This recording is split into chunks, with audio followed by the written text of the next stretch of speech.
Hi, greetings.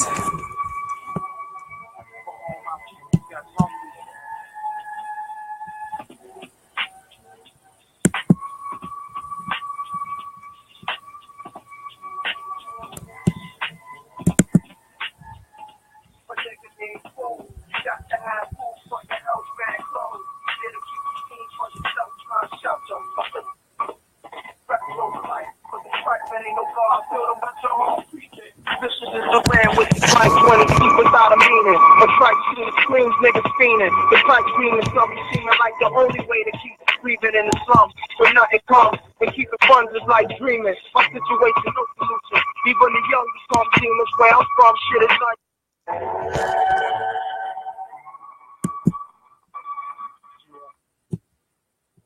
Hi, greetings. My name is Sister Amira Sankofa Kwali with Ask Life Coaching Ministries. And I'm doing the blog talk at the same time as I'm doing the live. So, at any rate, I kind of wanted to discuss a couple of things. And of course, I don't know if you all see my title. My title will be dealing with relationships. I've been getting a lot of overwhelming emails about so many different relationships. After all, I am a life coach. I am your revolutionary master healer. And you guys know what I just have to deal with. So most of you all, of course, are very, very, very much new to what I am, because of course this blog talk show is called Dare to Struggle. And of course, my portion of blog talk, Dare to Struggle, is Dare to Heal.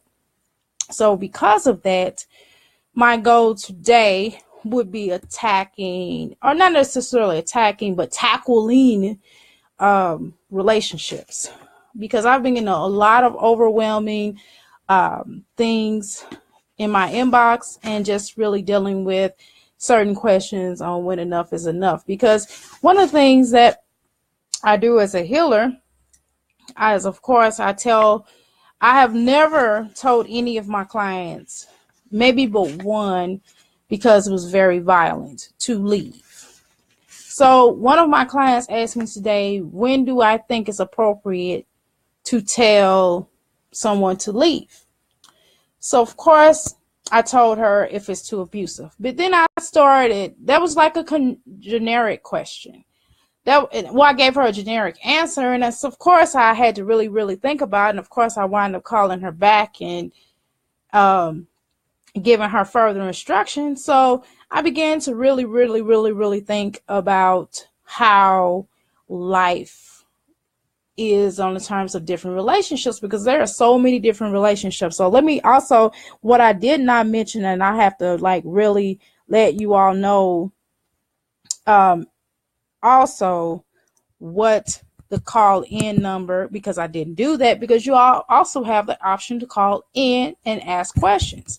So the call in number is 646-668-2159, 646-668-2159. And of course, it's one of these shows that was kind of random because it was so much on my mind, and I had an overwhelming caseload today.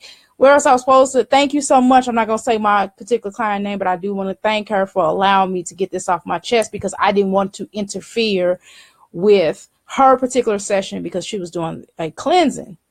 So I definitely want to thank her in allowing me to do this quick video, because I had a blog talk radio show as well, / so I had to get this off my chest. I had to get it because it was eating away at me. And sometimes it's like that for us as healers. So anyway, so I kind of did some research today. I did a little taste of research and just my general work that I normally do. So of course, there are so many different types of relationships. So let's talk about a couple of different relationships. Let's say mother and daughter, son and father, mother and son and daughter, grandmother and grandpa, auntie and uncle with a niece or nephew.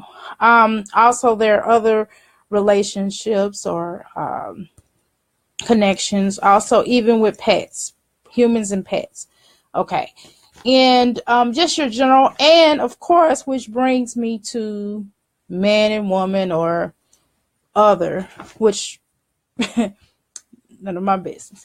So I really want to get into the tune of how we have to deal with them. And really the purpose of today's discussion is, of course, as the show is titled, when is it time to leave?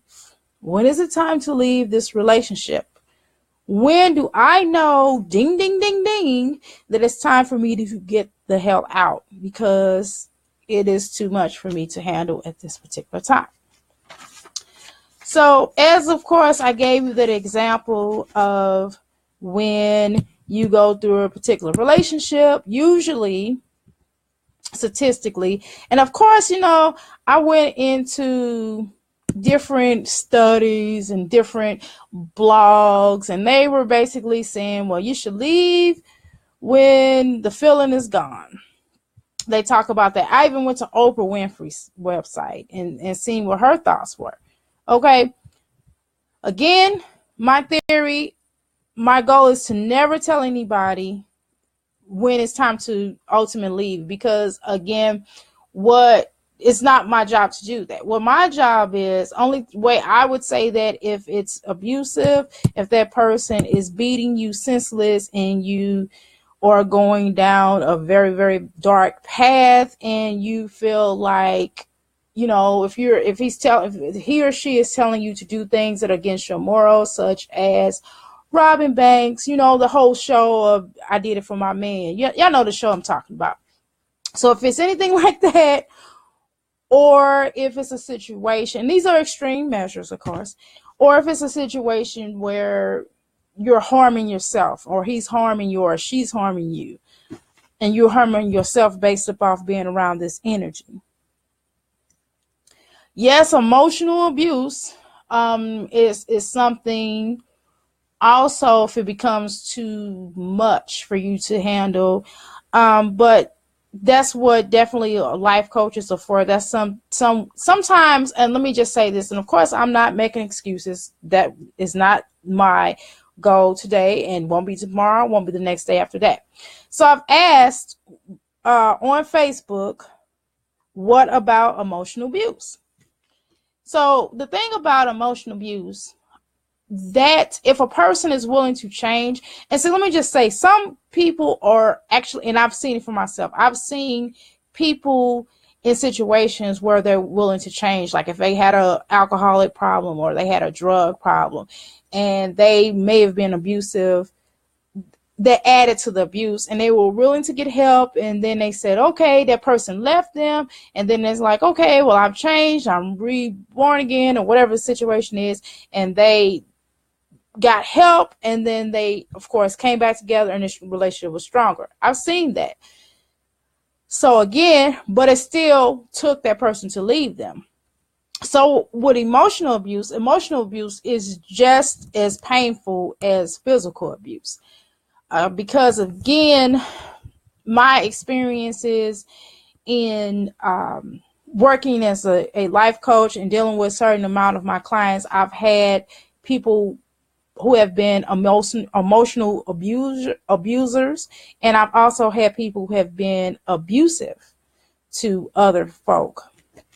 And so whether it's male or female is no better.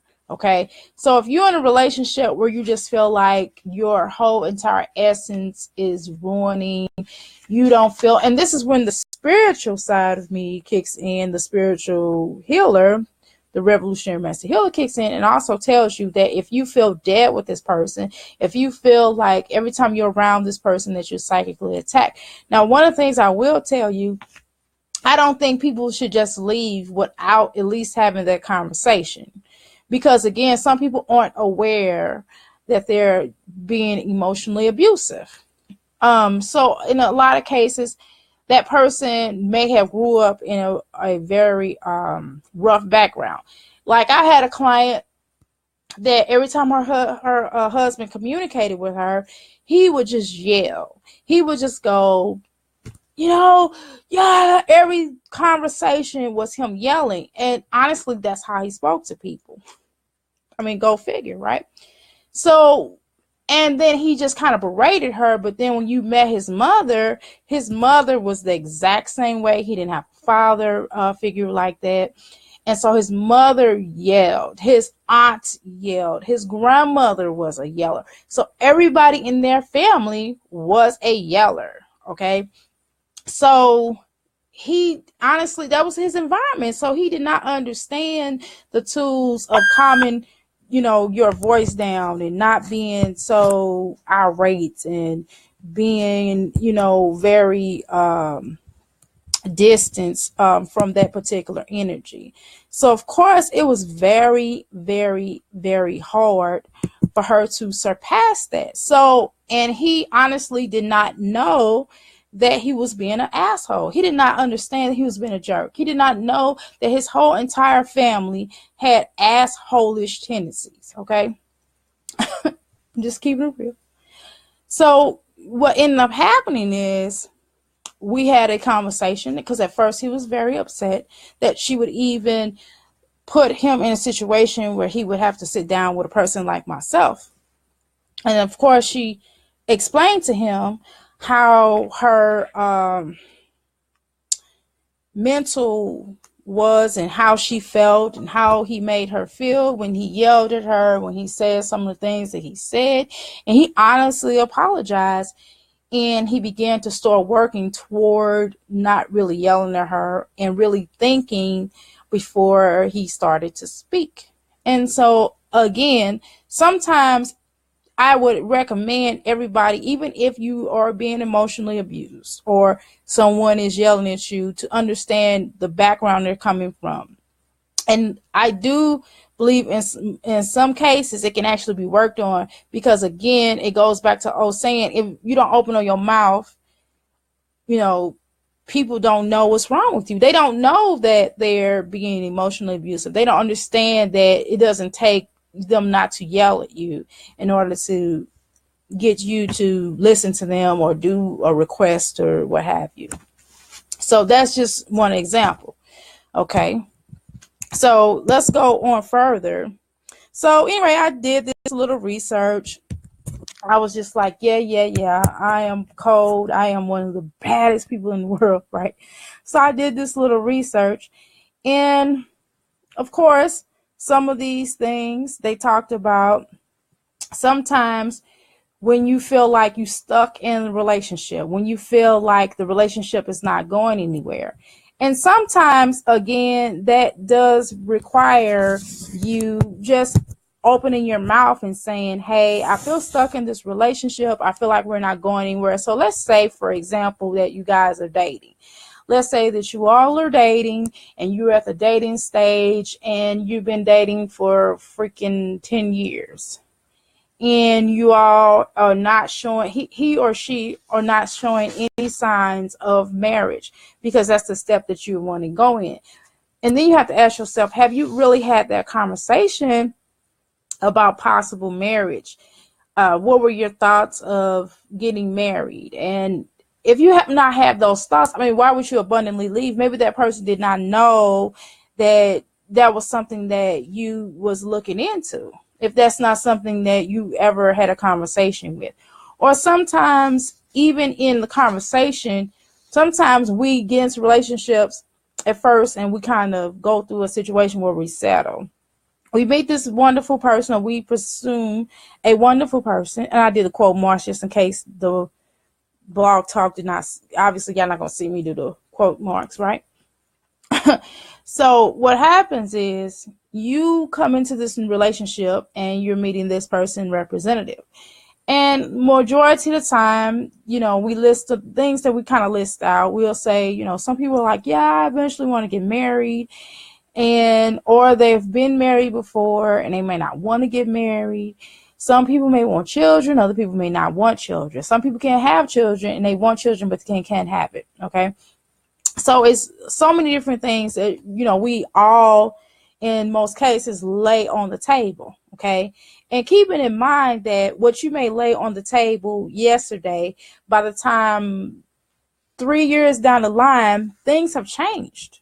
So you have a new expectation for change. You have evolved. That other person may have evolved. And sometimes the evolution is into different directions. So because that's in different directions, it's like, okay, so now y'all got to sit back down at the table. And I mean literally a table, and go back and reevaluate the relationship and figure out where you are at this stage. So for example, you may have this one person, the male, he might be, baby, I'm ready to get married. The female may be like, not yet, because I want to get our finances together, or for whatever reason, or you still got to let go of some of your baggage from your ex. Whatever the case is, she's like, no, I'm not ready. And so, of course, in his mind, he may feel a certain kind of way, or a female, could work both ways. And in their mind, they're like, okay, well, I'm ready to end this relationship because we've been together for 3 years, and by 3 years, they should know what they want. And so right now, I feel like we're drifting away.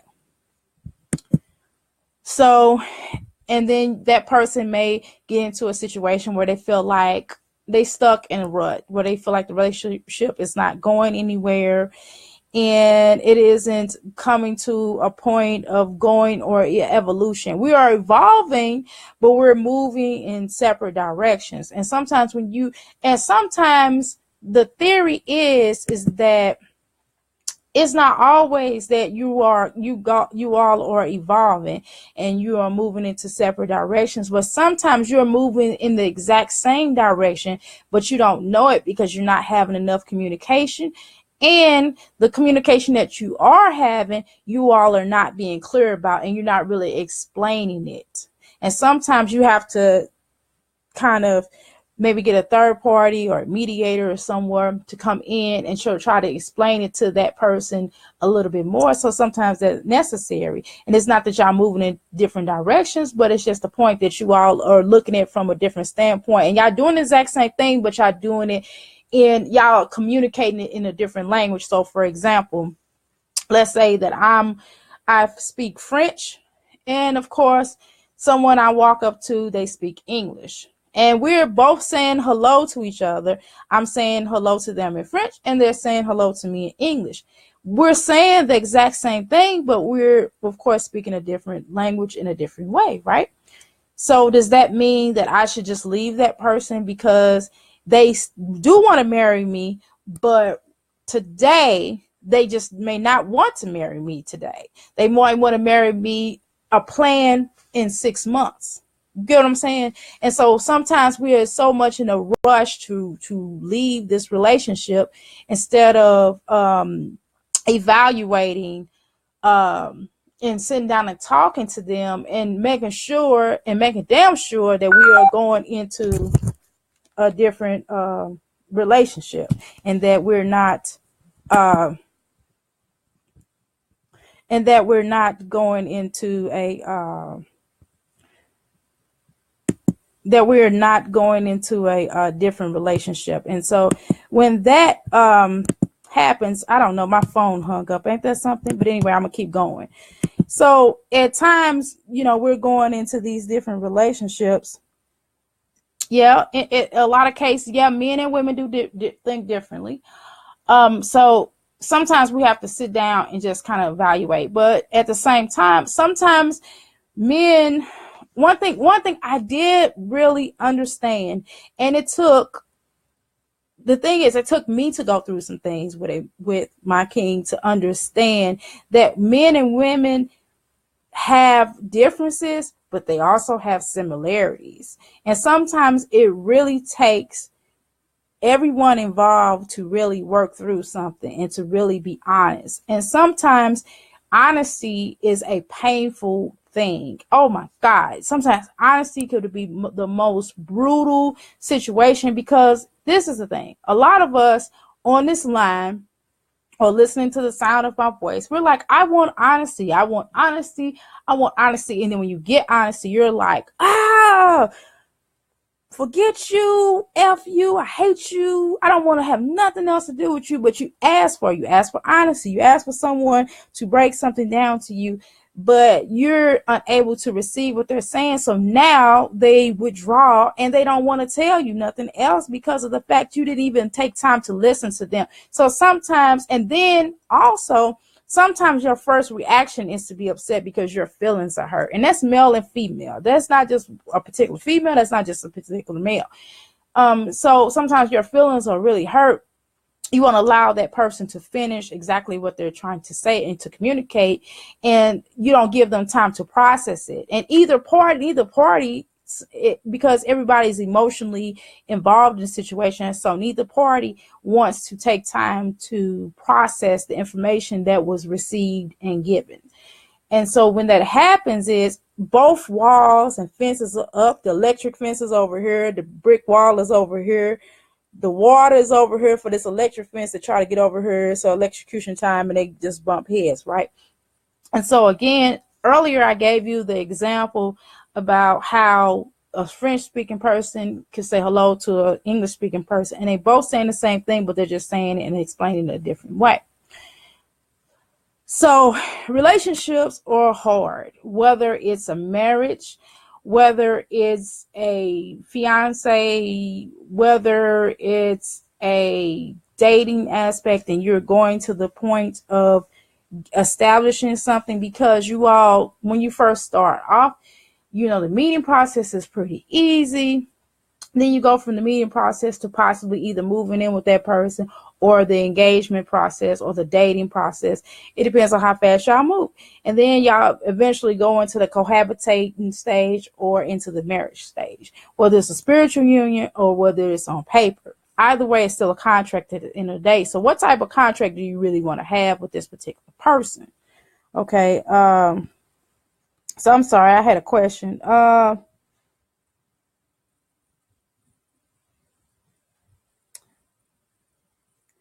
Okay, I don't understand your question. You might want to repeat it.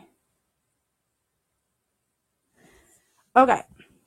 So in going back and reevaluating all these different things, so all these different things are impacting the relationship.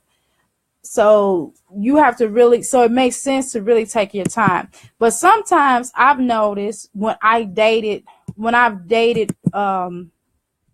the past, one of the things that I did note was the fact that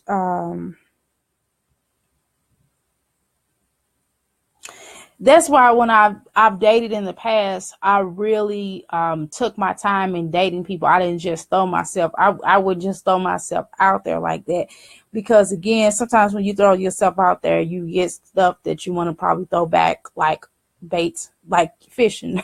In fishing, when you fish, because I'm a country girl at times, and I used to go fishing with my father. And my father look at certain fish and he'd be like, hell no, throw that back. So that's kind of how dating is. And that's why I hate it, because it's just, but at the same time with dating, you do learn a lot about yourself. But it's just, I'm not really a dater type of female. I'm a wife. I'm wife material. And sometimes when you have wife material, dating is not the best for someone like me, because usually I meet someone, I go, hey, feeling you. So either they're going to turn into a friend, a foe, or a husband.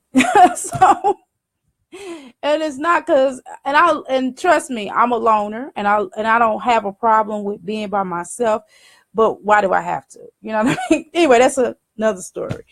So anyway, let's get back into what I was talking about. So just sharing a little something with you. Okay. So of course I've gone through these blogs, and of course I've come up with a couple of things that certain people have said. I said when it becomes physical, that's number one. When you all are fighting, you can't stop, and it's unnecessary. When hands to me, but hey, sometimes again, I told you that's subjectable, or that's more objectable. That's more of an objectable conversation. Because in some cases, some people, when it becomes physical, some people can work it out. But for me, oh no, I'm not doing no physical stuff. Once we start blowing, making, putting up them fists, and I'm pulling out ashtrays to hit you upside the head with it, that's a wrap, because I'm not going to do that. However, with some people, like if you have some form of addictions, Or again, if you don't understand, you may need tools in order to work through these problems, and you may need to understand what level you on and that person is on, and you all might need to go through things in order to understand that physical violence is not necessary. But then I've met some couples. I don't even want to tell you this, but I'm going to tell you the truth. Okay, I'm your truth giver. So I've had a couple that they used to get off on fighting each other, and then after they fought, they made love. No judgments, but that's wild. Question. Yes, I believe in soulmates. Soulmates, definitely. I definitely believe in soulmates. I have had. Shit, brother, you making me think. I've had probably about 3 soulmates. One soulmate, we never got together. We were just cool. One, I was married to one, and now I'm engaged to my twin flame. So yes, I believe in soulmates. And the reason why I believe in soulmates, because I'm a revolutionary master healer, and I know there is a such thing because of that spiritual connection. And I know that I see signs. I saw signs of me being with these particular people. And I could tell how the universe worked and how we kind of worked our way into each other's lives. And it was cosmic, on the terms of spiritual. And I'm a Taurus too, so I do love hard. But I definitely do believe in it because of the way the connection is, the way that it felt when I met these particular people. I'm talking about met. I'm not just talking about, we hung out and kicked it. None of that crap. I'm talking about real stuff. So that's the reason why I believe in soulmates, because I know what it is. And I know the feeling that you get when you have a soulmate, and when nothing exists in the world, and when you're in that person, y'all could be in a room full of a million people, and y'all just looking at each other, and nobody else exists in that whole entire room. And then people start walking up to you, and you forget that everybody's there. Like, oh yeah, you're here too. Okay. So yes. And I believe that soulmates are ordained, and they come into your life to either teach you. And so why? Soulmates are usually there, and you don't always have to be with your soulmate. You don't always have to have a relationship with your soulmate. Sometimes your soulmate can be in different forms. So that's a whole nother conversation. But I will say that when you get into these different types of structured relationships and things like that, you will find yourself learning lessons with your soulmate. Some things, and sometimes you all may have been in to kind of break down a little bit further, if you all were in past lives or situation, if y'all might have been each other's past lives situation, so y'all keep going and going and going until y'all can get it right. So that also can be until y'all can learn y'all complete lesson, and either y'all gonna be together forever, or it's gonna be y'all just meet each other, etc. So I've had different clients who have came across their soulmates, and I've had one that she's never met her soulmate, but her soulmates are out there, but it's just the timing wasn't right for her to exactly connect with that particular soulmate. So okay, that was one question. The next question is, my ex-wife tried to beat me up when I first met her. Did you say that? Wait a minute, did I read that right? Wait a minute.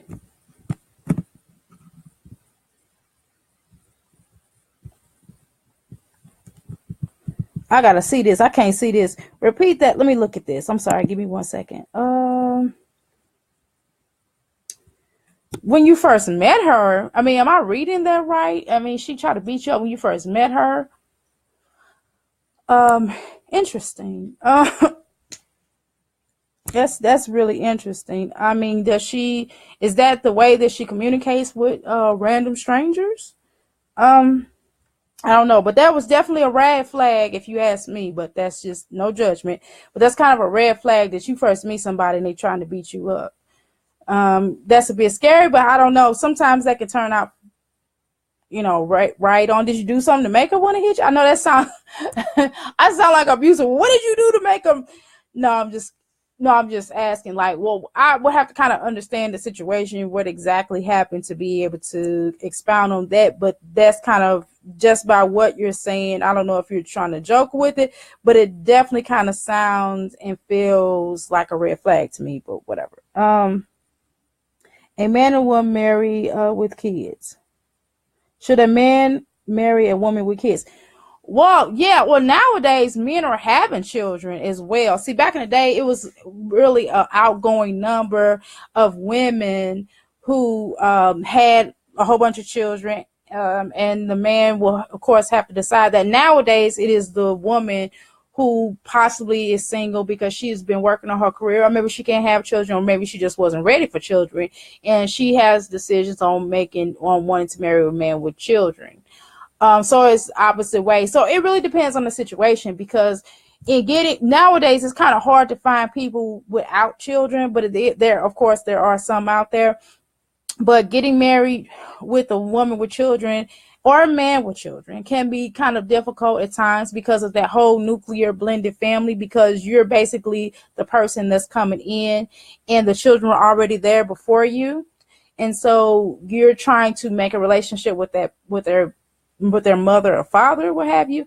And then you have to also make a relationship with the children. And I'm telling you all, that is some hard stuff, especially when you have, and it may not always be the child. Sometimes the child has been neglected by their own parents, or maybe that the person that they had before you was neglectful, or they were attached to them, or sometimes children want their parents to get back together. Or so you can have that bitter baby mama or bitter baby daddy, and they're very negative, and you just get to the point where they're doing a lot of manipulation of the child and doing a lot of manipulation in the relationship. You get to the point where you're like, hell no, I'm gone. And you're running away. So which brings me to also, when things become too much to deal with and you're not willing to stay anymore. So that's also when some people say there's time to leave, when you have too many outside interferences. So outside interferences can certainly be children in some cases, when that child is not willing to budge and the parent is not willing to check them to have them to budge, or them recognizing and seeing you not, because sometimes children are definitely beautiful energies, right? But sometimes they can see something more. And let's say you on the shoe is on the other foot. So sometimes in relationships, sometimes children can see beyond what the particular parent is seeing that's in the relationship, and the child can feel like, hey, this person is not really good to my mom or my dad, and so they're basically helping you to make sound decisions as far as the relationship is concerned. So again, that does work in many different directions. It's not just set one way. But what I will tell you is it can be it could be difficult at times. It could be a challenge. Let's use that word. It's a better word. It could be a challenge because you're dealing with these different energies, because not only are you trying to marry this particular person, you're marrying their children technically in some ways. And you're not only, but if they have in-laws, if they have mother, father, cousin, grandmother, and they're really close to, or siblings, and you're getting to know them as well.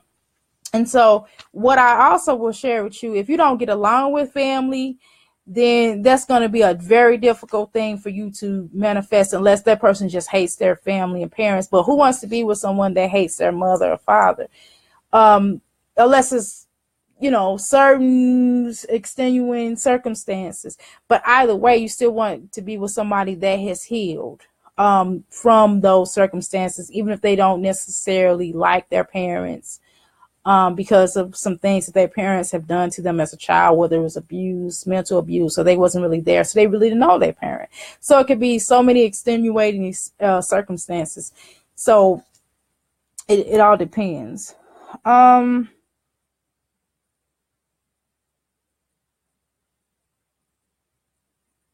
Okay, I didn't say false, but okay. I have I've had 2 soulmates and a twin flame. A twin flame, like a lot of people may not understand, a twin flame is basically a little bit stronger than just a soulmate. A soulmate is somebody that you basically are spiritually connected to them, etc. And you may or may not be with them. The twin flame kind of works one and the same as well, but it's a little bit deeper. What it is that when you are just so connected, when you feel like every time something happens, the universe automatically places you all back together. Okay. Have you ever seen the butterfly effect? The first with Ashton Kutcher in it. Well, that was technically his twin. I'm sorry, that was technically his soulmate, but he really wasn't supposed to be with her because every time he was with her, her life got worse and worse and worse and worse, and so or his got worse. But at the end of the day, but it was a lesson that he was supposed to learn in that. And so with soulmates, what I have seen is that soulmates, you also learn from that experience that you have. And sometimes people marry their soulmates and they're with them to the end of time until they die. So sometimes that does happen. Okay. And it just depends on the particular people involved in the situation. It depends on the subject matter. It depends on what happened. It depends on if y'all had a former lives together and that kind of thing. So what's the next question? Oh, thank you. Thank you for sharing my video. Okay, I hope I answered any questions. If somebody else got anything else that they want to ask, if I miss anything, feel free to retype it. I don't have a problem with it. It's just I can't see it right now. So, any rate, also I started talking to people. Also, my research also indicated that when you say that you have had enough, and enough is enough, when the energy is just no longer there, when you fall out of love with the person, sometimes again that can be worked on if you're willing to try. But in most cases, after you fall out of love, like how do you continue? That's very hard to continue it. I've seen it happen before, but I have never seen people stay together after that, after even if they worked on it. So again, that's kind of one of those objectable things. Okay, next question. Do you think couples? Wait a minute. Excuse. I know I need glasses. Don't judge me. Do you think couples should buy new mattresses? Yes. So they don't pick up that. Hell yeah. Yes. Please do not, for God's sakes, do not sleep on that same energy mattress that you have with that other person. Like, even if you're dating, you got to be mindful of that. I wouldn't be bringing every husband, I'm sorry, but every husband or every gent or every lady or lady friend or every, male energy into the home, or vice versa, depending on what we're talking about, right? I want to bring them into the home, and you're carrying on all these different energies. Really, even bringing people into your home, you're carrying on different energies. People walking with their shoes on into your home, they're dragging the energy from the outside on their feet into your home. That's why I say, please take your shoes off. Thank you very much. Because not only you're dragging dirt in my house, but you're dragging those energies, and I don't know those other energies that you're dragging into my house. It's bad enough you're here, but on top of you being here, you're dragging that energy. Hello. So you want to definitely get new mattresses. I wouldn't, sometimes not even having really the same furniture. Now, what I'm not going to do, I'm going to save some books. That's one thing I'm not going to throw away, all my clothes now, unless it was something that happened or act in that clothes or something. But for the most part, I'm just going to sage it, spray it down and wash it, because I got all kind of spiritual things that you can utilize to cleanse. But your mattress, furniture, I'm not even throwing away my pots and pans, to hell with that. I'm just going to sage it and pray over them and put some stuff in them. But the mattresses, couches, and even covers to a degree. So, yeah, I would definitely do that. What's the next question? Yes, you can pick up the energy from the ex-lovers as well. Of course. Yes, sir. Yeah, those are very good questions. What if cold chills like you are replacing them when you're able when you are with their mom. What? Wait a minute. What if the child, oh, I'm sorry. What if I didn't see the child part? Y'all know I need glasses. What if the child feels that you are replacing them when you are with their mom? When you are with their mom. Okay, so that's a guy. Okay.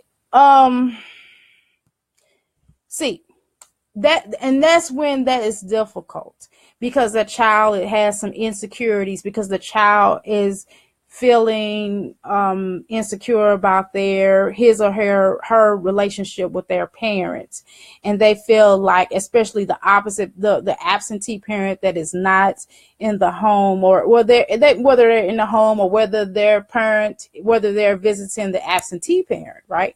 So in other words, in so many different ways, I can understand how they feel. And it can become a competition for that child. And sometimes as an adult, sometimes because the child may be acting in an adult manner, sometimes it's hard for even us as adults to really see that this child is crying out for help at different given times.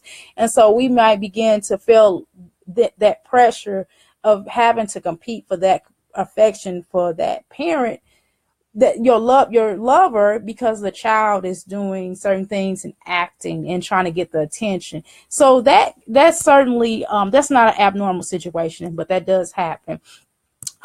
So if it becomes to be too much, then that's definitely a conversation to really have with the parent. And maybe if that person has a great co-parent, because some people, let me tell y'all something, some people set their child up for that kind of failure. Because of the parent, it's sometimes the not absentee parent, but possibly could be the absentee parent or the other parent that's not with that person anymore. So sometimes they can actually set their child up by being negative, by saying, well, the reason why we're not together is because your dad left me for her, or the reason why me and your mom is not together because she is with him because he took her away from me. So when you have things like that, doesn't make the situation any better. So if that is the case, so that would be a hard thing to do, is to sit down with with the two parents and the person that is new to the relationship. So I would not recommend that all three people talk to them. I would recommend that you, I'm just saying, if it's you as the person, sit down with the person that you're dating and say, or seeing, married, whatever. And you say, hey, I feel like little Janine is trying to compete with me. And keep in mind that is a very sensitive topic, because you're talking about someone else's child. So you have to be very mindful of that. And sometimes even getting a third party involved in trying to express yourself. And then, of course, the child does have a voice. The child absolutely has a voice. So you have to allow that child to express themselves without that particular parent coaching them on what to say, because I've been in situations like that where the parent will coach the child to say certain things just because they're feeling whatever way. Okay, so you have to be mindful of that. That is a very touchy subject, because people are very sensitive, wrong or right, about their children, and they should be, because there's so many predators out there and there's so much going on that child, anytime a child, and there's been cases where children have falsely said things because they didn't like that particular person, or because that particular parent pressured them into saying certain things, or they were outright, like you said, jealous. So definitely get a third party involved in that, and then definitely allow that child to express himself. Definitely you as that person, if that's you, be able to express yourself that way. It isn't so intense, and that child understands that they don't have to compete with you. They don't have to go through all the changes, because if that's the case, or whatever, whoever, vice versa, and you were explaining to them, I care about you too. I think you're a great person, and I would never take your parent away. I'm just here. I'm here to be your father, mother, whatever, friend, and I'm also here to be your friend, and I'm here for you. And if anytime you want to talk to me or you feel uncomfortable about something, just come to me and we'll work it out. So easier said than done, right? She was sitting between me and her mom.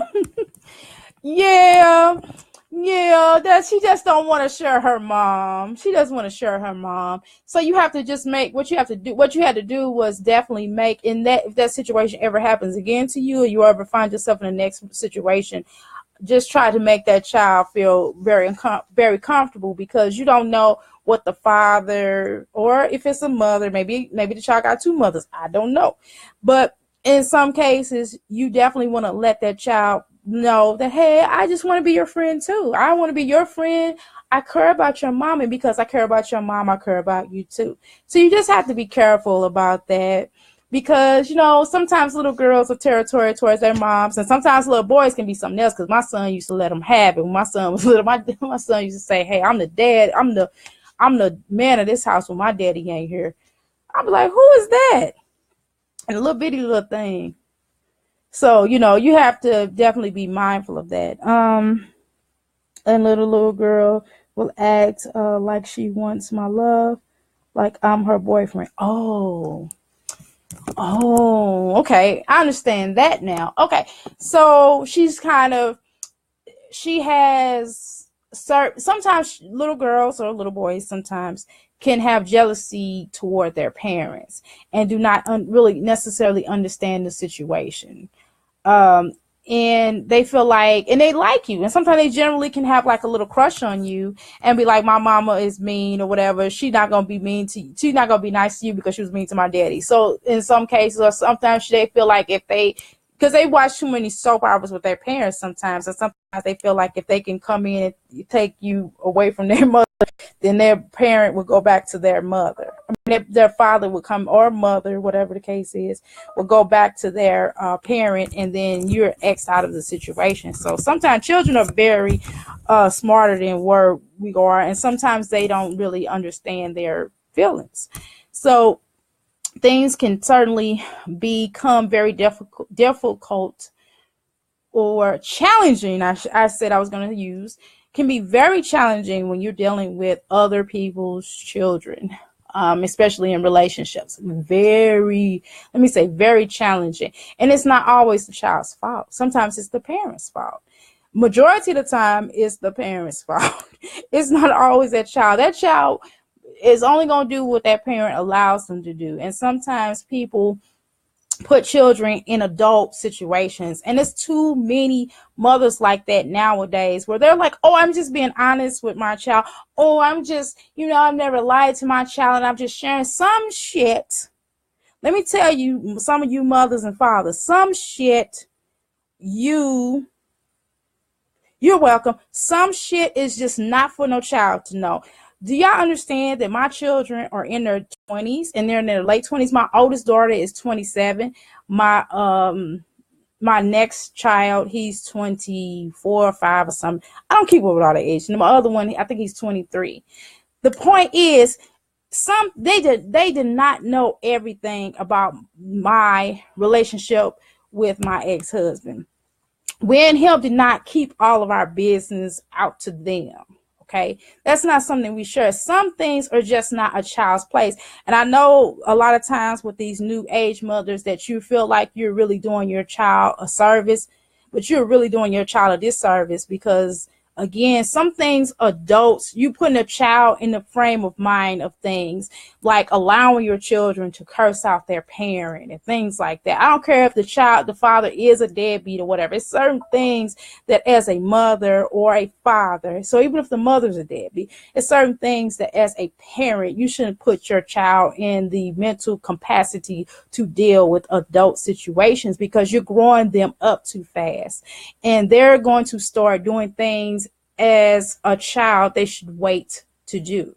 Okay. And then when you're wondering why your child is running around the streets and doing all kind of things and having sex at a very early age, or putting themselves into harm's way, is because you're putting them into adult situations. And don't get me wrong.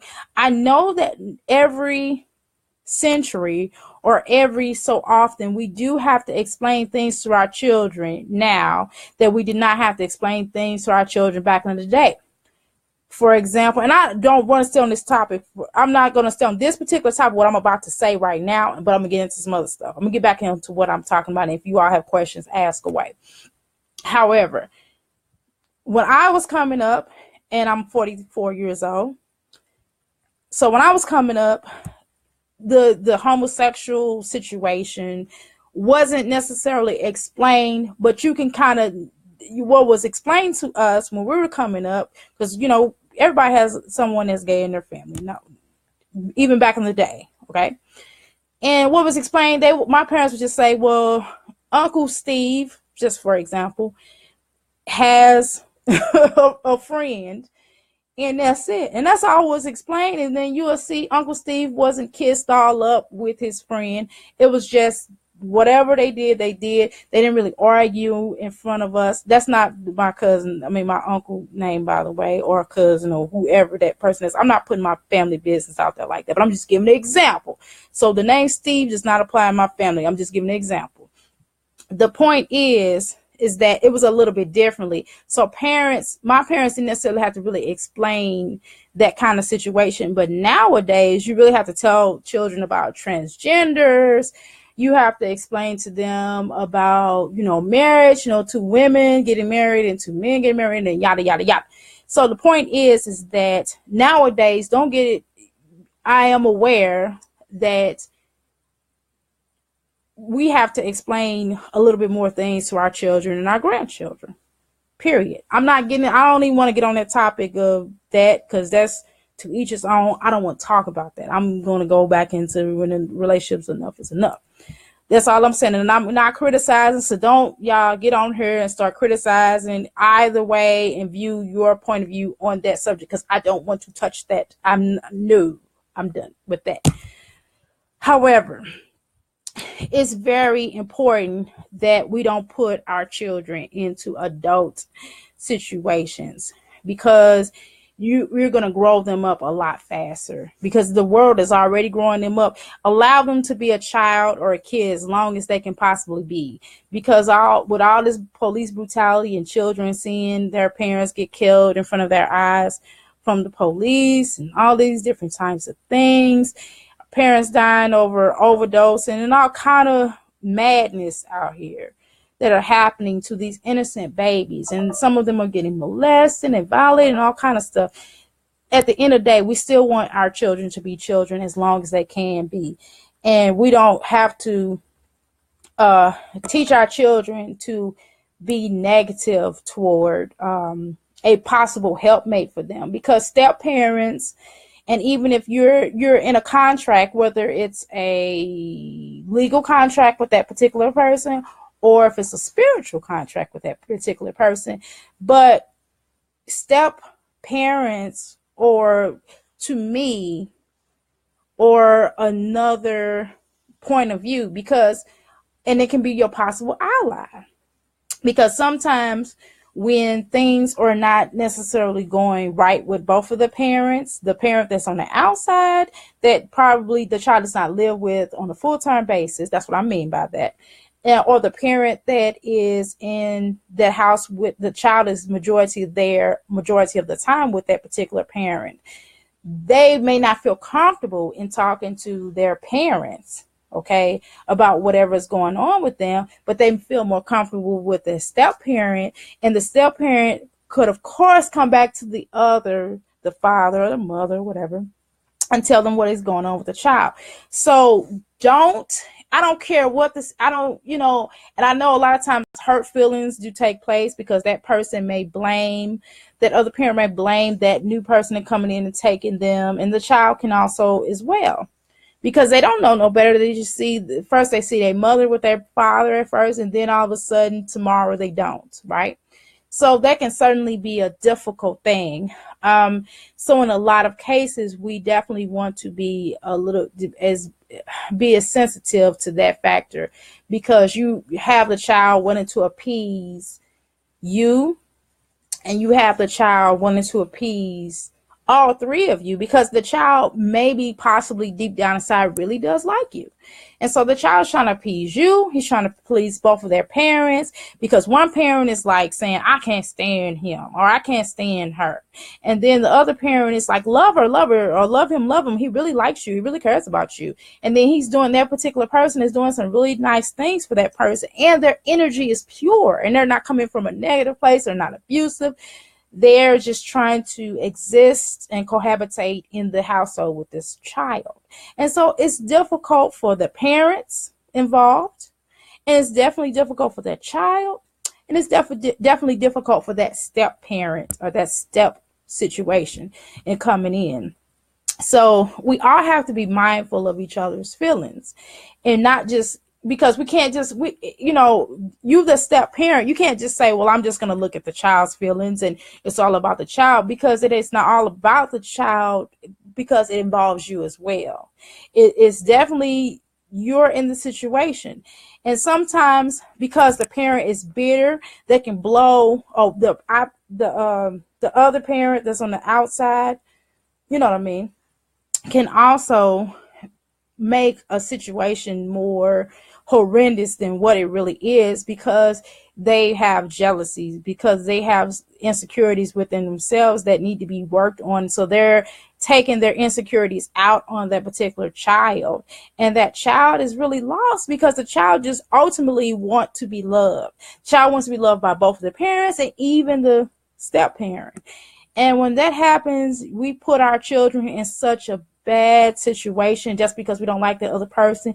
And to be honest with you, you don't have to like that other person's girlfriend or mates or husband, boyfriend, or new person in their life. That's none of your damn business. What you need to be worried about is if they are being decent to your child, and if your child is telling you, and the child, and keep in mind that sometimes children have feelings, and children can change their minds at different times. So whereas, let's say, they even change each minds with you, because keep in mind that the boat works two different ways. The child could come over to your house and say, hey, I love it over here. I get to stay up a little bit late. And then when they go home and tell their parent, the other parent, hey, I went over to my dad's house or my mom's house and I was able to stay up to 3 o'clock in the morning. Parents like, oh my God, you let her stay up to that time morning. It wasn't a school night, but just regular night or something like that. I'm just giving an example. And so, of course, that can be very difficult in that person looking like the not cool parent. So they have insecurity feelings because of that. Or also they're wanting to control a situation, and they're trying to run your household and they're trying to run theirs. So that's difficult within itself, especially when we have to watch who we make children with, because we're going to have, in most cases, there are going to be two sets of rules. You're going to have rules, things that you can do over your parents' house, your mother's house, and then you're going to have things that you can do over your father's house. So at times it can be difficult. It can be really difficult. And then a child sometimes, because they're so smart, they can start playing sides against each other because they are wanting certain things. They may be lacking attention in a particular environment, like Kofi Kelly was basically asking me about, because that child could be basically playing both sides against each other just to get and fight for attention, because they may not be receiving enough attention from that particular yes, I'm good with families. And that child could be possibly seeking that particular attention from both of those situations. Because maybe the mom is not paying enough attention because she's all in the new guy's face, or maybe the mom is paying too much attention, or she's she's so bitter, or could be a male too, because I can't discriminate because I've seen both. And I'm not going to put it all on the female, and I'm not going to put it all on the male, because that's crazy. I'm not going to put it all on the child, right? But again, there's three sides to the story. And then sometimes it's just one person just really bitter and needs some psychological help or whatever.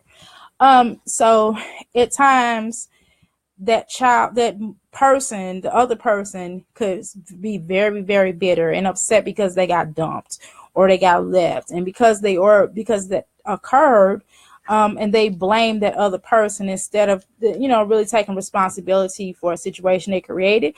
Or maybe they did get dumped and that person did leave them for whatever reason.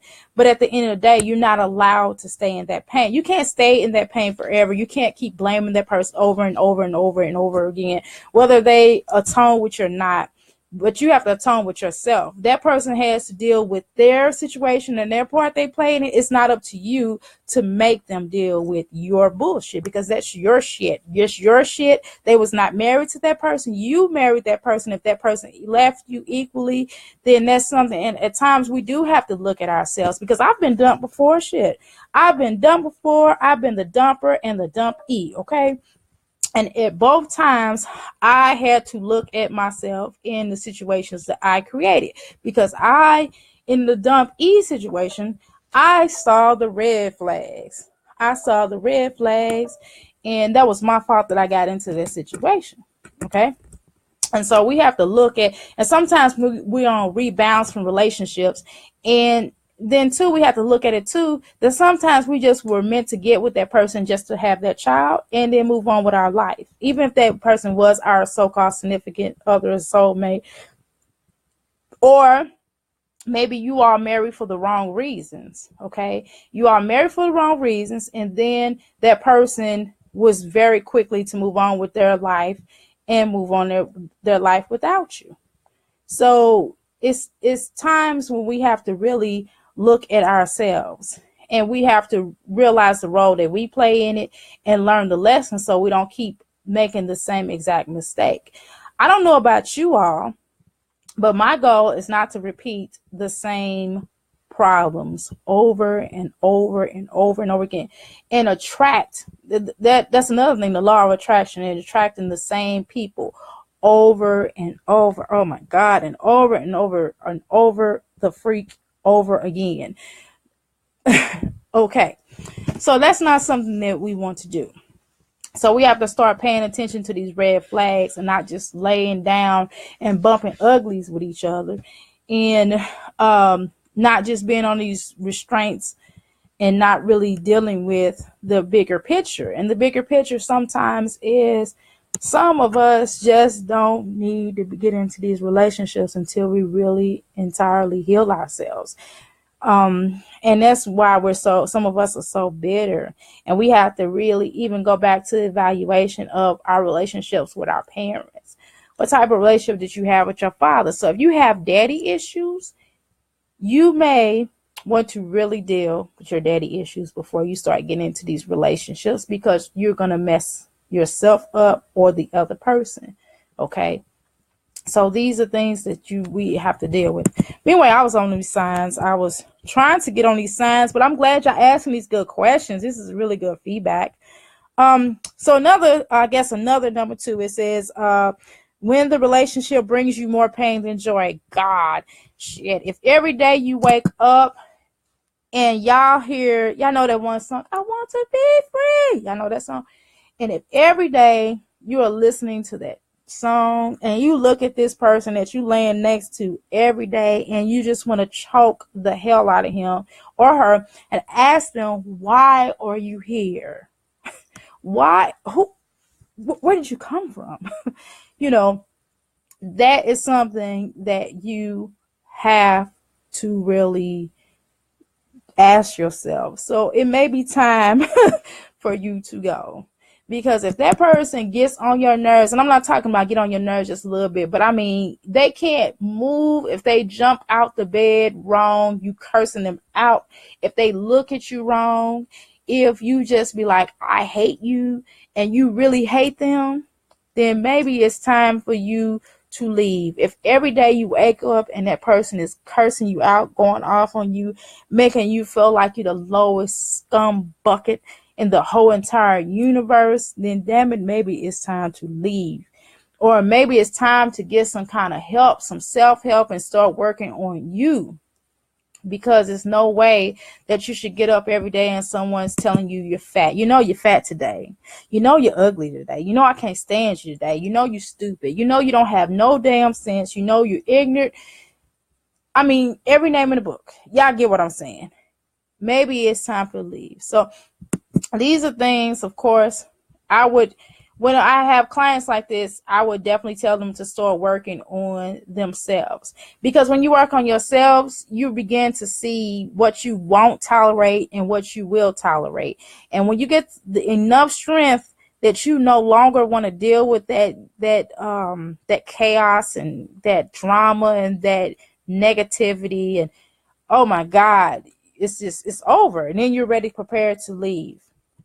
But sometimes it does take people to see that, because in a lot of cases, I've just, me, not even as a life coach, but just like I've had friends where I've told them, like, this man is out of control. You know, he's beating on you. You all having fist fights, y'all fighting in front of children, and it's just so much going on that you can tell a person they need to leave, but people are not going to listen. They have to see in their own head, their own strength. They have to see that when enough is enough. They have to come to the point where they envisioning themselves without them, and they can make a life without them. And that has to do with a lot of self-work. So I guess number 3. Okay. When a person expects you to change. So, okay. Now, this is a contrary type of scenario, because what happens is your ass might need to change shit. You might be, I'm sorry. You might be a person who, like I described to you all, about an hour ago, when I was telling you all how some people are just so nasty that you are like, oh my God. But you love them. And they may need to change. And they might really want to change, but may not know how. So that's kind of one of those, things. But at the same time, if you are happy with the person that you are, so let me take a side of that and tell you that, because some of this I agree with, some of it I feel like is objectable, right? So, of course, if a person, let's say, give me an example. I don't want to use that particular client, because if I use that particular client, she's going to be like, Amira, why are you using me in your videos? So I don't want to do that. I would never say a client's name, but let me find another client. Okay, I got one. Okay, let's say a client, one of my clients is a vegetarian and her husband is a meat eater. She met him as a meat eater. He met her as a vegetarian. Okay. So, is it wrong for her to want him to change his dietary? Right? That's something to think about. Now, should she love him unconditionally? And that's what the article, of course, talks about. They talk about that person should love you unconditionally no matter what. But sometimes love condition comes with conditions. Let me tell you the real world, ladies and gentlemen, my brothers and my sisters. Sometimes love does come with conditions. Shit. So sometimes unconditional is thrown out the damn window in some cases. Because, for example, let's say that the particular vegetarian person, and I'm not knocking you meat eaters, I love y'all too, but I'm just giving an example because I have to make it a strenuous pressure, right? So let's say that you are a meat eater, okay, and that you're basically eating this meat, and you go to the doctor, and the doctor says, hey, you have high blood pressure, you have diabetes, your arteries are clogged, etc., etc. And then your mate goes to the doctor and they're like, you're in great health. You might need a little more exercise though, but your dietary is pretty cool. I don't see any clogged arteries or anything like that, but I do see that you need to get some more exercise in, right? So is that wrong that your mate suggests to you as a meat eater that you may possibly need to get off of meat? Because you need to, you need to get rid of taking the medicine for diabetes, and you are able to do that if you stop eating meat. because you can stop shooting up with insulin. I'm sorry, I mean to say it like that, but it's true. You can stop injecting insulin into your body or taking the insulin pills, the diabetes medications. So, and then you begin to start doing that, and all of a sudden you're losing the weight. You're no longer needing the medicines. Your high blood pressure goes down, et cetera, et cetera. So, or let's take another catwalk at it. Let's say the same scenario, right? But instead, you as the meat eater, you're like, no, I'm not going to stop eating meat. To hell with that. And you're in the hospital always. And they have to run back and forth to the hospital. So is that person supposed to stand around and watch you die? Or do they, and they already told you, you need to stop eating meat? Or do they just go, oh, well, I'm just going to be there for them and love them unconditionally. They're not going to listen to me anyway. So again, that's something to think about. No judgments there. I'm just kind of throwing that at you. So that's one way of change. Let's talk about, and that's the kind of extreme thing. So let's talk about another way. I got one for you, brothers. Y'all listening to me? Here we go. Let's say you met a woman in a strip club. She was a stripper. She danced and chassé, and she was all about getting her shmoney. Okay.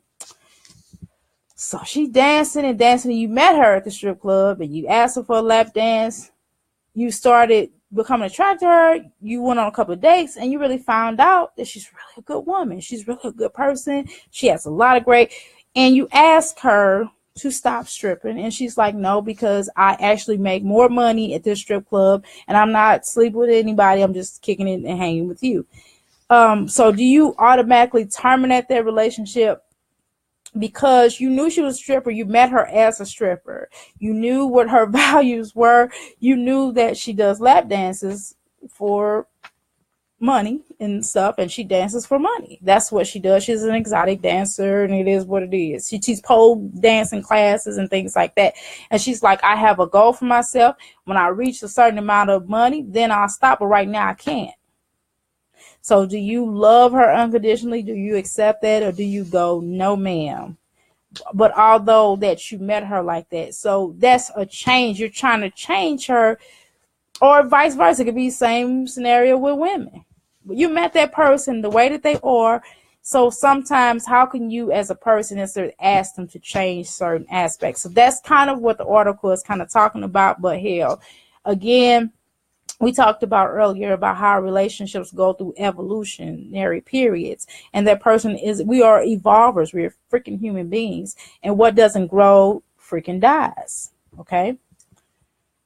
So in a lot of cases, we definitely want to, of course, evolve. So sometimes in relationships, we do have to change. So again, that particular statement can kind of be objectable and subjectable as well. Okay, number 4, they say when you stay on expecting them to change. Did I just tell you that one? Oh. Okay, so I guess that's a little bit differently. So what they're saying is and I'm going to explain this one a little bit great detail because I had to reread it. So I'm like, what exactly are they saying? They're saying the above applies for a person, other person, as much as it applies to you. If you are staying on, getting into a relationship, expecting the person to change, you are in this for the wrong reason. And that is true. So I understand what they're saying. I had to reread it. Read an example. Okay, so for example, because for example, let's say that you meet a guy and he says, absolutely, I don't want to be married. I don't want no children. I just want to get with you. And we can be life mates or life soulmates, but I don't want a contract. And that's it. I don't want any more children. I already had 3 children. They're grown and I've raised them and I'm done with that whole duty. So you're not supposed to go, okay, well, I'm going to change him. He's going to change his mind. So I'm going to go ahead and marry him. I'm going to go ahead and be with him. Meanwhile, you in your 50s and you wanted children, remember? Now you're saying, well, I want to adopt a child. He's looking at you like, no, ma'am, I'm not going to raise another child. Because you knew 20 years ago, this person told you what their expectations are, and they didn't evolve since then. They're stubborn. They stuck to the plan. That's what it was. And it's no point of you trying to stay just to change people. In that instance, hell no. If a person tells you what they are, and that's just even going deeper. Let's do another scenario. If a person, let's take that same scenario with the stripper. If a person tells you, I'm stripping and that's what it is. I'm gonna do anything but doing that because I have to earn a living for myself. Until the wheels fall off, that's when I'll stop. So you can't expect them to just go up in a club and rip them off the stage and expect them to change, because that's what they already told you what it is. Either you gonna stay with them or you gonna roll out. You can't expect them to change. And that's definitely a great, excellent scenario. Okay. So that was number 4. So I'm going to go on to number 5. When you just justifying his or her actions to yourself. So it's certain things that we can definitely be uncomfortable with. Like a person could do a lot of cursing, or they smoke cigarettes, and you're just not really comfortable with them smoking cigarettes, and you get around other people, or they might be cursing you out in front of other people, and you kind of make excuses or explanations to reason why they're smoking cigarettes, and you don't like cigarette smoke, and you're just like, oh, well, that's just them. That's Johnny. He likes smoking cigarettes. That's Jane. She likes doing cigarettes, or drugs for that matter. Let's talk about some real things, like, drugs. Well, cigarettes can definitely be a turning point for some people as well.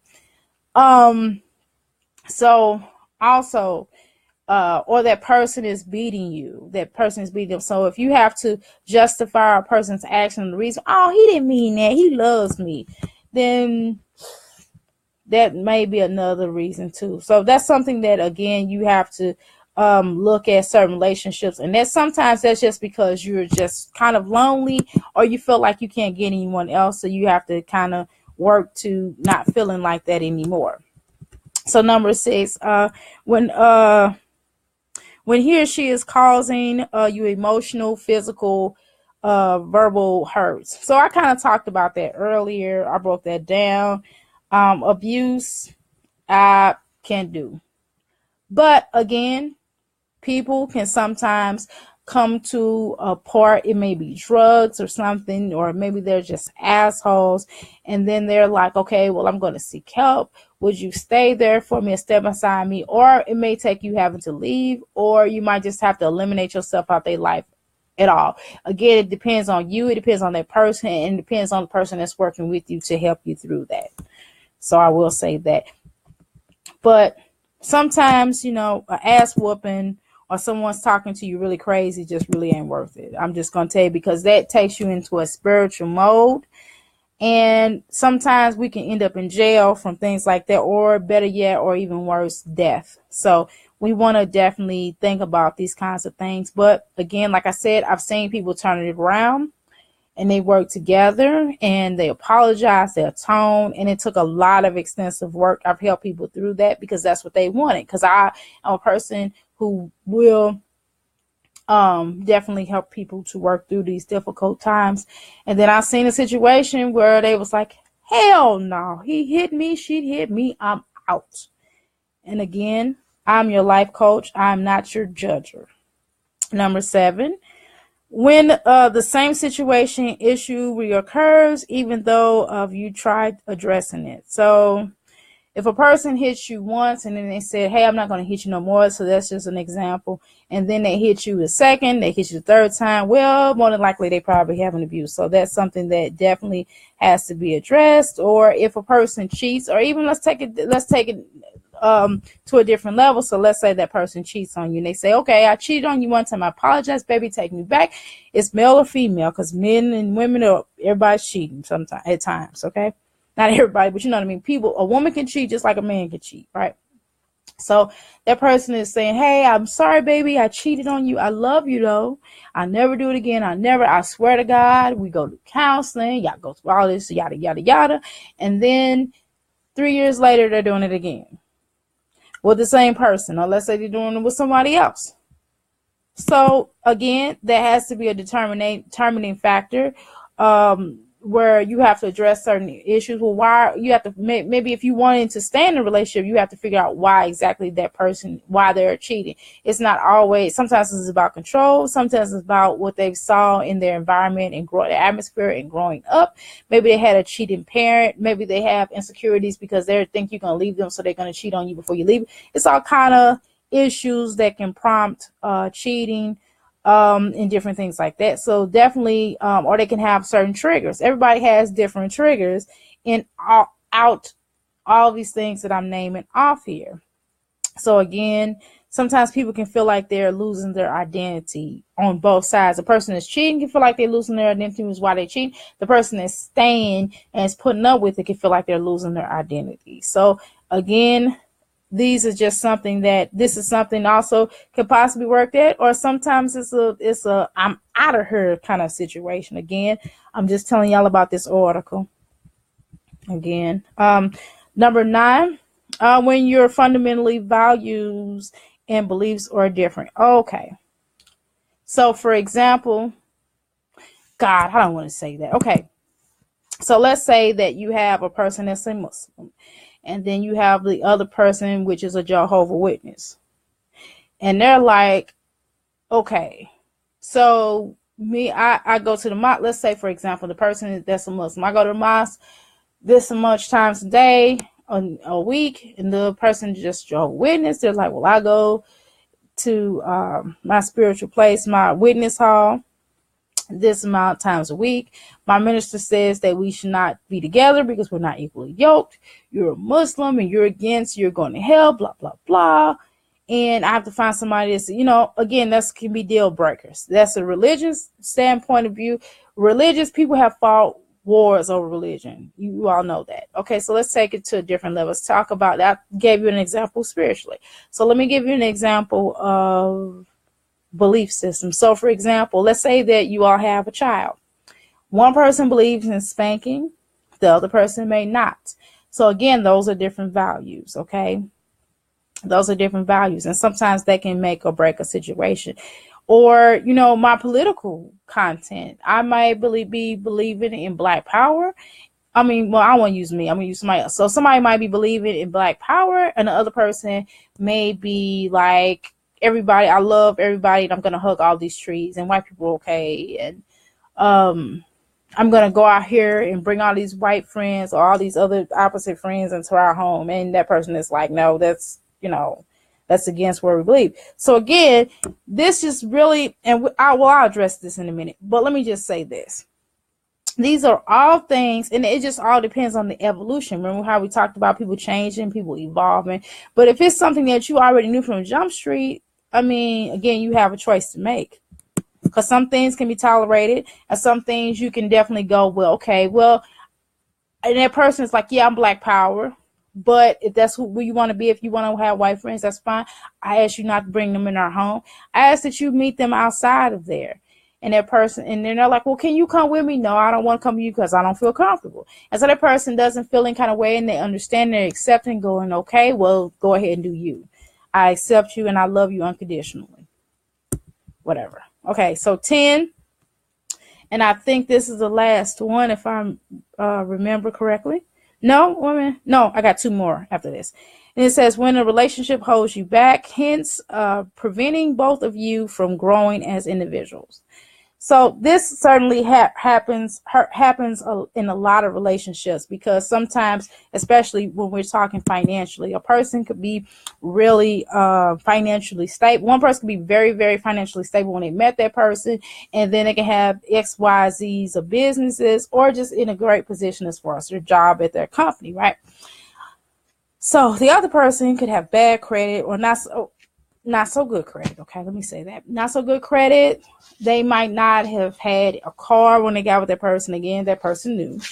And so every time that person is aspiring and going to the next level, the other person is, I don't want to get off the couch. I'm depressed. I can't do that. So again, people may leave you because you're not trying to bring anything to the table. You're not trying to expound and take your life to a different level. So even in using an example, let's say that you got with somebody and you're Black power, you're all about this. I'm trying to move. I am a activist in a movement, and this other person is like a regular Joe Blow, and they're like, well, the person that's in the movement, they're moving up in different organizations, they're growing, they're becoming, like, for example, I'm not trying to say this, but they're becoming a very an intricate part of our movement, and they're becoming very popular, very big. Many people are looking to them and asking them every question in the book. They're one of the greatest. They're becoming one of the great Black power leader, right? And so their wife or their mate or whatever, or it could be a female. Same way, it could happen both ways. Okay, I'm not sexist like that. So, and that other person is not really wanting them to step out, and they're making excuses, or every time they're ready to leave, that they'll mess up their clothes or always have something negative to say, put you down, tell you can't do this, you ain't shit, and all this other kind of stuff. So that is just letting you know that, of course, the relationship is becoming stagnant. That person is utilizing certain jealousy. So sometimes that can be definitely spiritually, physically, mentally, and very drowning. And sometimes those are the type of relationships that you may say, forget it, I'm going to leave. Okay. And definitely when you want a person that, especially doing any kind of work, you want a person, your helpmate, that's going to very much support you. Okay. And they have to be able to support you and stand by you and to help you to go to the next level, because what's the point of us being together if you can't support me and we move to the next level? So number 11, when you stay on expecting things to get better. Okay. So this is definitely some things. This is kind of similar to what I was reading earlier, but sometimes we have wishful thinking because we may have children with these particular individuals, or we've been with them for so long that we're just conditioned to deal with whatever we have to deal with, because we want, having a piece of man or having a piece of woman is better than having none at all, right? Some of us may view that, and it's just because of us not being able to be alone, and us not being able to accept doing things by ourselves and being able to pay bills, us raising the children in a one parent household. And because you may have certain triggers, because maybe your mother was a single mother, or your father was a single father, or whatever, or maybe your parents were raised both of you, you are your sibling, and because of that you wanted to have that strong family union. So you expect that this person is going to stop cheating on you and get better. And sometimes sometimes you got to call it quit, because this person obviously is not going to change. You're not willing to accept it. You keep on trying to lie to yourself and telling yourself, well, they're going to change. And it's 10 years down the line. You're 10 years older. Your pockets are thinner and you're exhausted. So think about that foundation. Number 12, last but not least, when either of you feel the same way about each other. Okay. Let me read this again. 12. When either of you feel the same way about each other. When either of you feel the same way about each other. I think what they're trying to say, I'm sorry, I said either. That's what the difference is. I said neither. Okay, y'all know I told y'all a mirror needs these glasses. Okay, when neither of you feel the same way about each other. Okay, so in other words, when you all are just like, I'm not in love with you no more, I don't love you no more, or when one person doesn't love you anymore, what can you do? If they want to be with somebody else, what the hell can you do? There's no point of you trying to stay and make it work if they don't want to make it work. You have to, both parties, it takes to do work, because marriage and relationships, whatever type, even like you and your children, even relationship with your parents, and even a job situation, you all have to make it work. You're a team. So you have to make things work. If nobody's willing to make it work with just one party, how the hell would it work? I'm just saying. So that's, is what it is.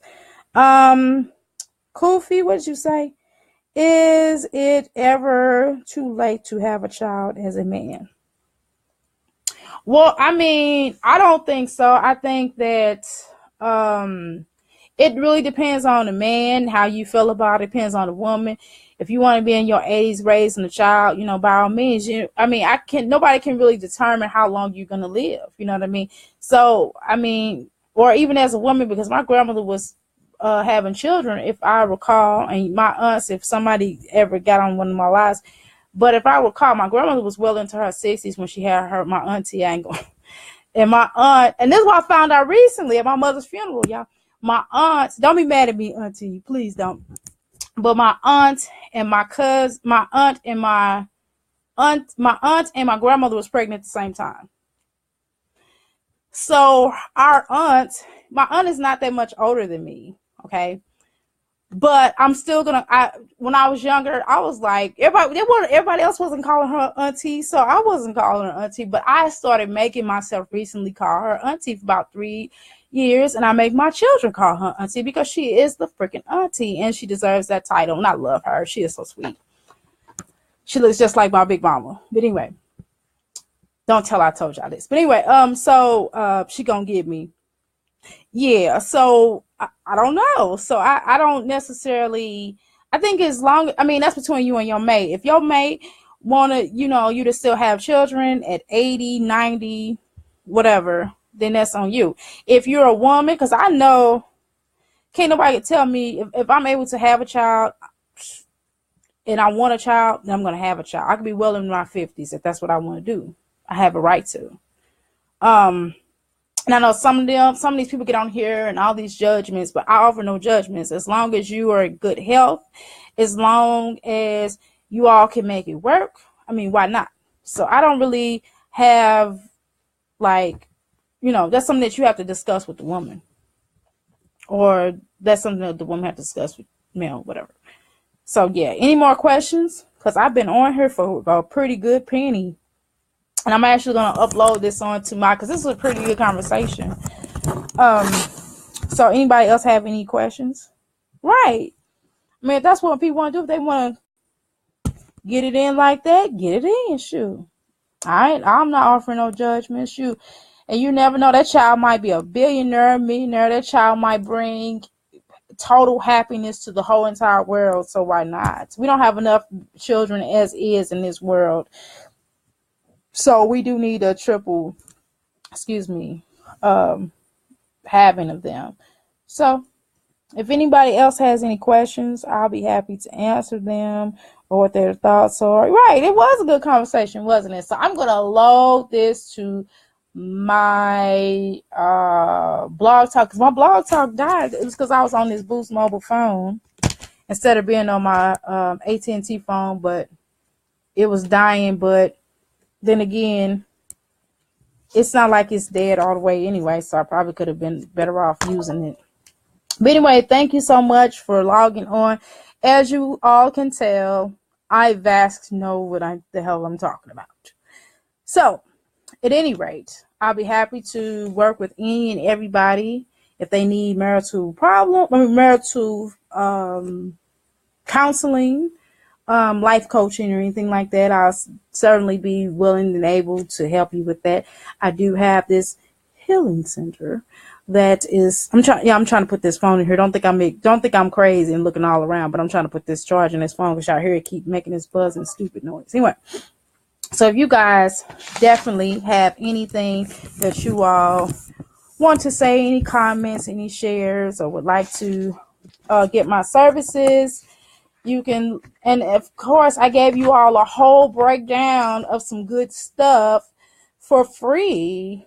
Okay. And of course, y'all know I'm doing this healing center, and it's called Ask Life Coaching Ministries / Dare to Heal, Dare to Struggle. So we'll be running programs out there for a lot of different, and I'll also post, I'm going to try to find and I'll post the different programs we'll be running, as well as the services that I'm offering, because you can go to my website, www.ask314life.com.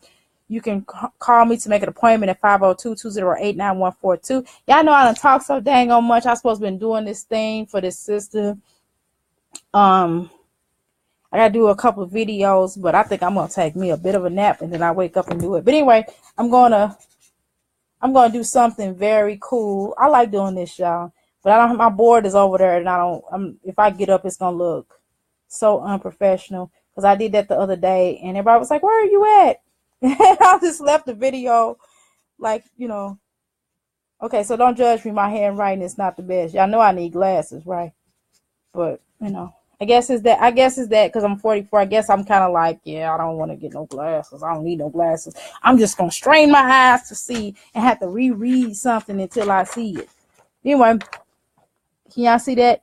www.ask. That's my name, Amira Sankofa Kwali, but it's ASK314. Don't judge my 4. That's not a 9. That's actually a 4.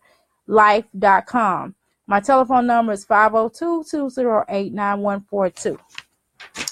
So if you need any spiritual counseling, if you need any classes to be taught to you to advance yourself to a different level, any spiritual kits, money kits, any spiritual hand soaps, washes, oils, that kind of thing, I got you. If you need help with resolving whether or not you should stay in a relationship, because if a relationship becomes too harmful to your condition, to your health, and you're to the point where you're crying every day and the person doesn't want to change.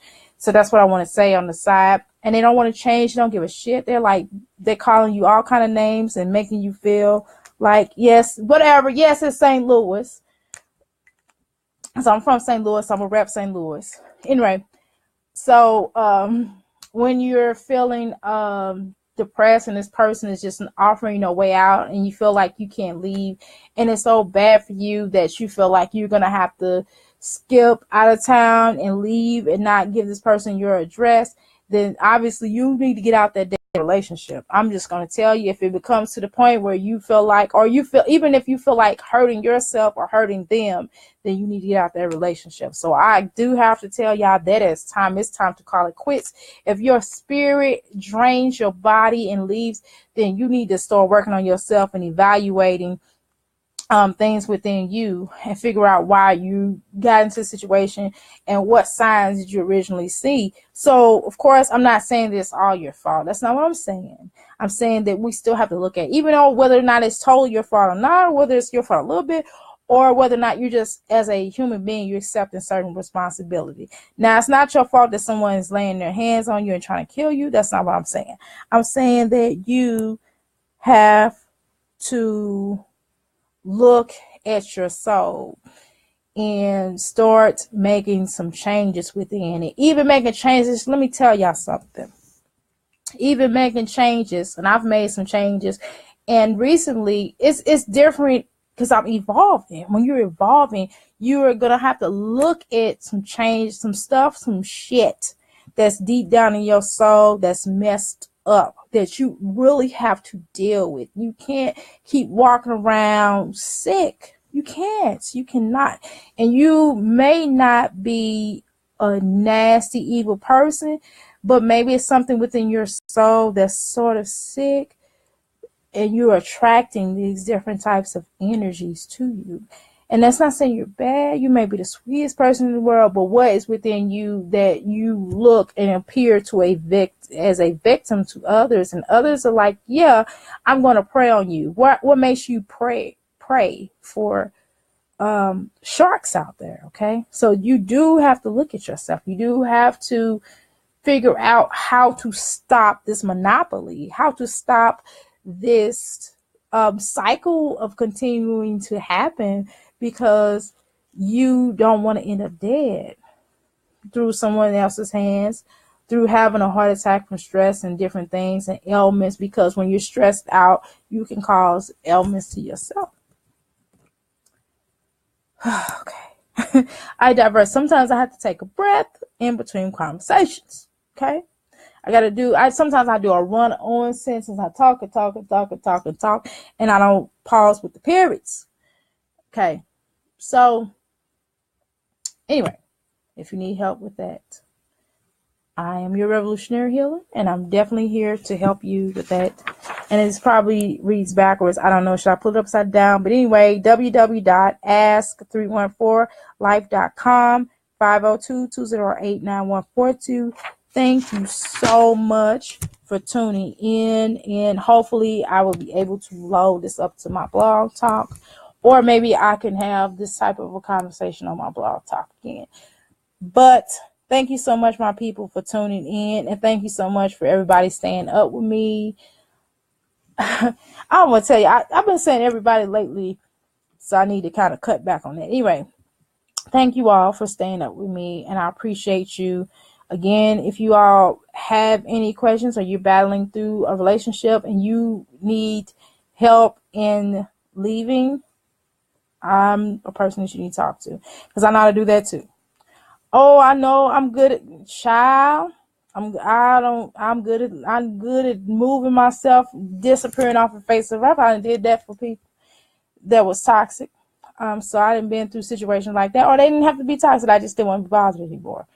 So I can certainly help you with that, and I can also help to figure out whether or not you're wanting to stay in a relationship. Maybe it's not very toxic. Maybe it's some things that can be worked on. Maybe if you open up your mouth, that particular person to know that they're hurting you in a type of way. Maybe they don't understand, because like I stated before about how everybody looks at it from a different way, period. So certainly I am really here for you to help to do a presentation. And my brothers, don't think because I'm a female, because I'm a sister, that that if you came to me and you needed help, that I'm going to look at you a certain type of way, or judge you, or make you feel any kind of way, less than a man or anything like that, because I'm going to talk to you the same way I would the sister. I don't discriminate. I'm not sexist for the man, and I'm damn sure not sexist for the woman. So if her ass is wrong, I'm going to tell her she's wrong. If you're wrong, I'm going to tell you wrong. But ultimately, the goal is for you all, if you are wanting to stay, then to help you to work on staying. If ultimately the goal is for you all to end, then I will certainly work toward that as well. So thank you so much. You all have a blessed day. Peace out. Namaste.